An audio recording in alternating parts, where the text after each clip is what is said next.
ये जिनसटा बहुत हृदयस्पर्शी बहुत दुख भी लगुच कारण क्या मु सब बड़े कहे जे सब बड़े आप प्रैक्टिकल कथा देखंतु जो सांबादिका भौणी मोर जनक सुइसाइड करदेले प्रथमे तो मु समाज को कही रखी जेते दुख कष्ट आसू जीवन भगवान देइचंती आमे कहीं नबा निज हाथ में कि जड़े सांबादिका है कि सी जो भली भावे कले आउ जो भली भावे कष्ट दि जाइछि निर्यातना दि जाए मु तो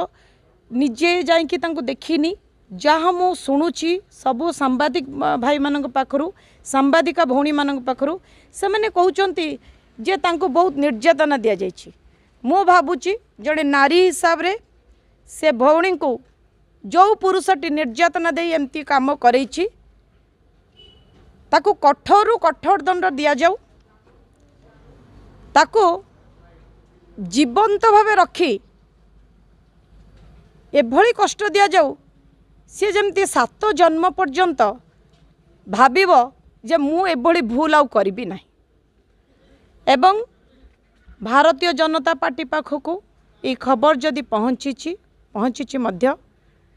ए विषय निश्चित कार्यानुष्ठान निया हब।